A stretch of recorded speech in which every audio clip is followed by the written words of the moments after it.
Os carnívoros habitavam aqui no Brasil também. E quem eles caçavam? Provavelmente animais como esse, né? O Machacalisaurus topai. Esse animal é um grande saurópode, né, que viveu no mesmo período, ou seja, no período Cretáceo, há 80 milhões de anos atrás. Seu nome diz respeito a uma tribo índia que viveu naquela mesma região de Minas, né, onde ele foi encontrado, né?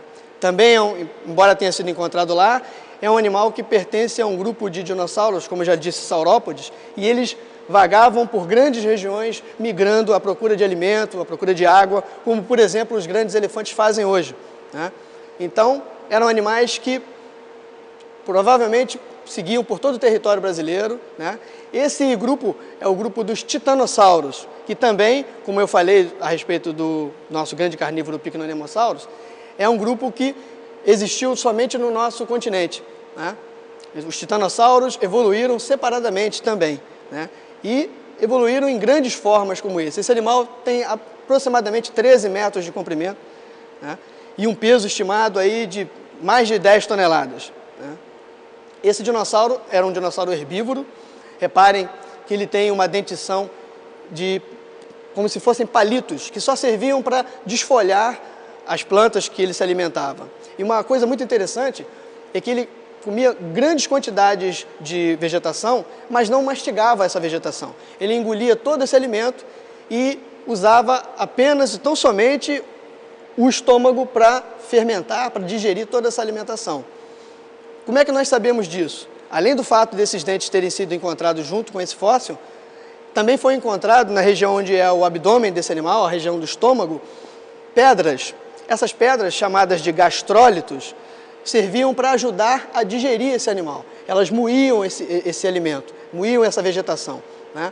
E como é que nós sabemos que essas plantas eram digeridas dessa maneira e como é que nós sabemos que essas pedras são gastrólitos e não são pedras simplesmente encontradas ali por perto?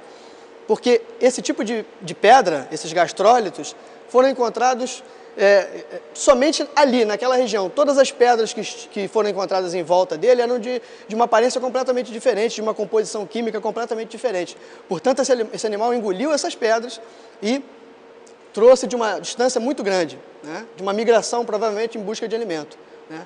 Uma outra coisa interessante, esse animal, como ele era um herbívoro e provavelmente presas desses grandes carnívoros, precisava de proteção. E a maior proteção que ele tinha era justamente o grande tamanho, né?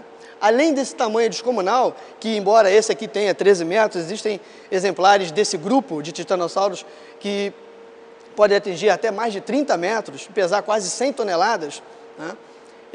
Ele também tinha uma couraça, né? Uma proteção no dorso, que são pequenas formas de osso, né? Que a gente chama de osteoderma, que aparecem em toda a região dorsal desse animal e servia provavelmente para dificultar as garras e os dentes dos grandes carnívoros. Portanto, era uma couraça que deveria ser bastante dura, bastante resistente, e era uma das coisas que esse animal usava para se defender desses grandes carnívoros, né? O Machacalisaurus também tem uma coisa muito interessante.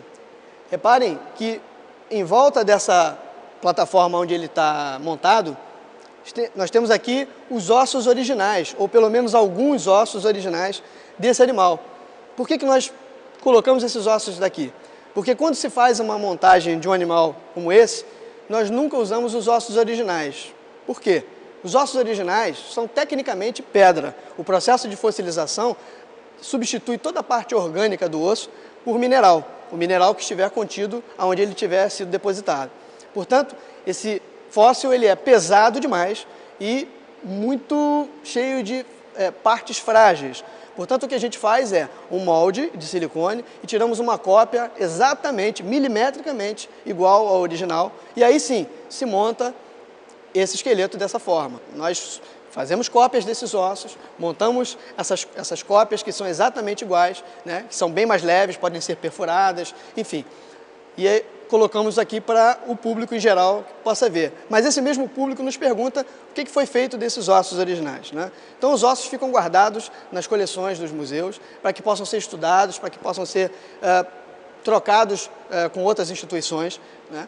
E em alguns casos também é permitido colocar, como nós colocamos aqui em volta dele, alguns ossos originais. Com esses ossos originais, o público pode ver como é que foi bem feita essa cópia, como é que foi tido todo o cuidado na pintura, na execução do molde e, enfim, a credibilidade aumenta muito mais, né?